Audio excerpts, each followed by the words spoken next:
How are you guys doing? Weekly trading today. I really want to dive into out-of-state investing. How does that work for you? How did it work for me? Let me make sure I'm live here. Type hashtag live if you're joining me live, and then hashtag replay if you're catching the replay. So I can say hello, hello, hello, hello.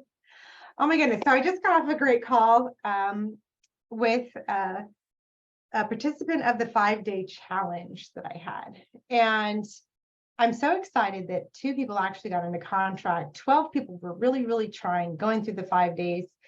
And it just really made a huge difference in people's lives. So it touches my soul to know that I've made a difference in people's lives. Today, I wanted to talk to you a little bit about out-of-state investing. Out-of-state investing, how do you do it? What does that mean? Why would I? All of those things. How do you find it? How do you fund it? What team do you need on there? So many different things are involved in out-of-state investing. And if you are a savvy investor, right? If you've done a few deals, somewhat savvy anyways, you could do something out of state. If you've never done a real estate deal before in your life, please don't do this. Stick to your own backyard. So I have all different levels in this group. I have beginners, I have intermediate, and I have people that are scaling their business, multiple properties, ditching the bank and being able to create more properties. As some of you know that the bank will cut you off at a certain point. And so you're having to get more creative with real estate. And that's what this group is all about, is that creative real estate investing, holding you accountable to your dreams so that you can create that retirement plan that much sooner. So speaking about out-of-state property today, like some first tips about looking out of state. So first of all, I'm really tax-based in my wealth strategy that I do. I'm all about taxes. I geek out on taxes. I'm not a CPA. I'm not a tax advisor, financial advisor, or anything like that to tell you what to do with your money. But what I'm saying is I used to do taxes. I used to train on taxes. I've read tax law. And here's what it says. It's written for you. It's totally written for you, right? So my first tip for investing out of state would be, where do you normally go on a regular basis? Right? So I had a client for an example, I had a client in Colorado, and she would go to Virginia all the time, right? So she's like, I can never buy real estate in Colorado. It's so expensive. And so she goes to Virginia all the time to see her mother. And so buying real estate in Virginia made sense. And now it is a tax advantage, right? It's now a business trip to go see her mother, right? Because she has property there. Another gentleman here in Pennsylvania goes to Oklahoma all the time to see his little girl. Totally out of his pocket, totally, everything is paid out of his own pocket. And the way to keep more of the money you make, which is what I geek out on, right? Real estate is a huge way to keep more of the money you make. So I said, instead of investing here in Pennsylvania, why don't you invest in Oklahoma? So when you go there, you can write off the trip, right? It's a business trip, and he gets to see his daughter at the same time. Plus, she gets to learn, right? She gets to learn, eventually learn. So those are the first things that I want to talk about is, where should it be? Where should it be? So deciphering what works for you, right? It could be in your own backyard still. But make sure it's a thriving market.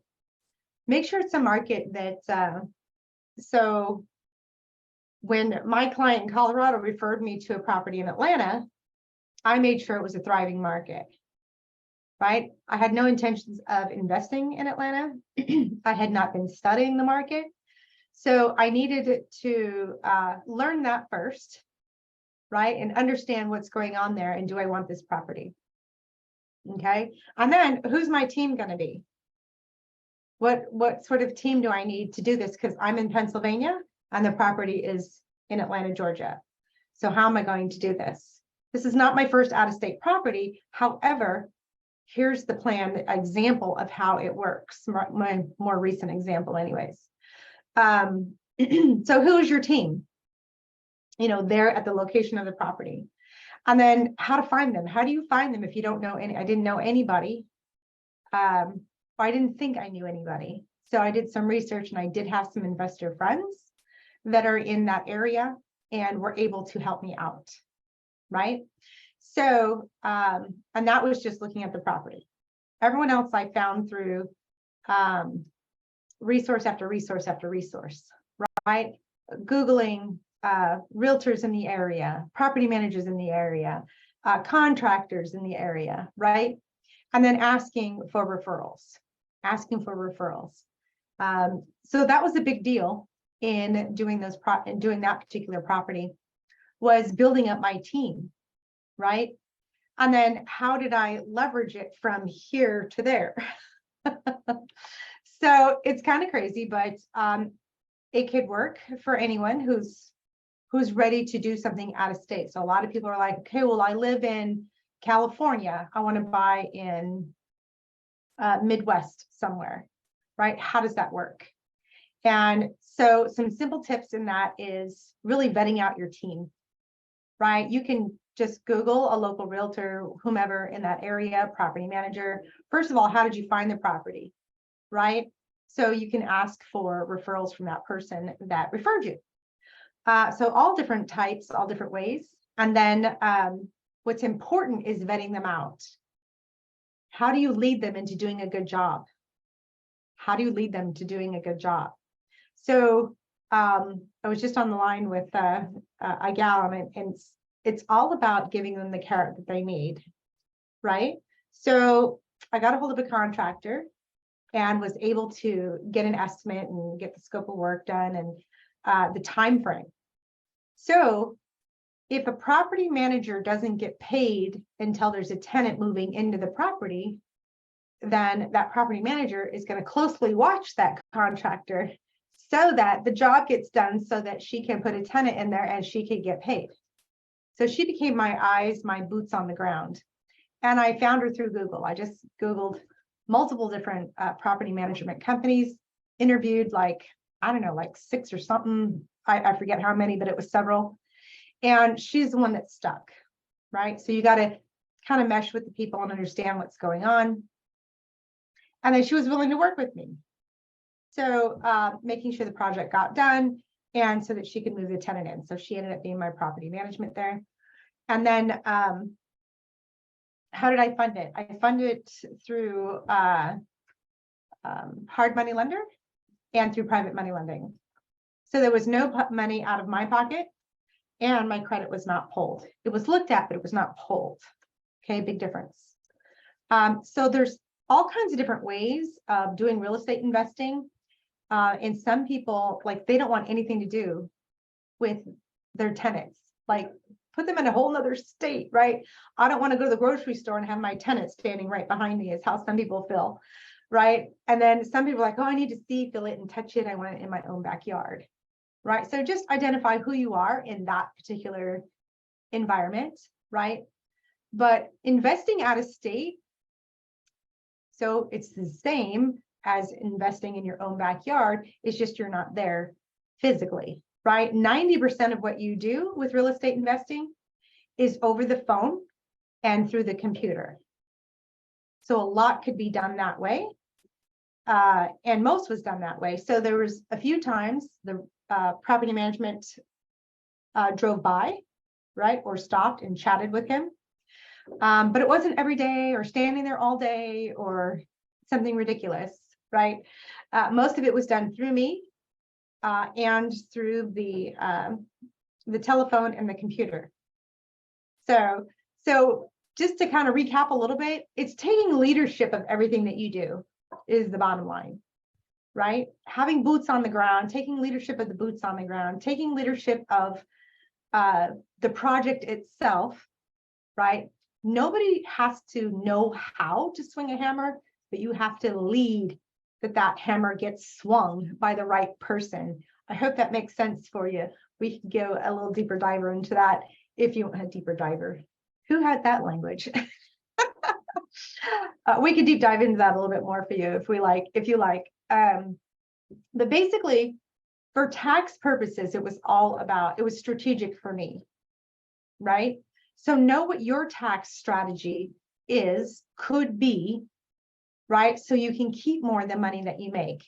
Now, I'm going to strategically go over how to have a tax-free real estate system in your life and how to pay next to zero in taxes to making money in real estate. So if that's something you want to learn more about, just type taxes in the comments. The girls are working on getting all that info together. It'll be March 9th is the actual date. And we'll have a recording too if you can't make it live. But let me know if you're wanting to know how to keep more of the money you make, save on taxes, and learn the real estate way advantage that you get in taxes through real estate. If you're wanting to learn that, let me know. My team will get you the information. It is all about focusing on the strategy, like I was mentioning, flipping in Atlanta, buying in Atlanta. What is your strategy for that? How to make that go a whole lot faster? How are you finding the deals, analyzing deals, getting the funding, all of those things. And then what is the best deal, right? How to create that offer through motivated sellers and getting your team, enrolling your team, right? Like, how did I get people all the way in Atlanta that had never met me before to work diligently for me in my business? That's taking leadership, right? So we're going to go over that as well. And then just enjoying your real estate empire. Like, how does that look for you? What does that end desire look for you? Leveraging different people in your life, realtors, lenders, title companies, all of those. How does all of that work? We're going to deep dive into that on this particular webinar, and how to keep more of the money you make through tax strategy. I know taxes are coming up. It's a big subject, so I really want to give you this information so that you can have a best tax year for 2023. So with that, I hope this is helpful. Type value in the comments if you've got value. Type taxes if you want information for that particular webinar that'll be on March 9th. It is the tax-free real estate system, how to pay next to zero in taxes in 2023, and make money in real estate. So we'll be going over all of that on March 9th. I bid you good day. Like I just got English or something. Have a great rest of the week, and I'll see you in the next one. All right, bye.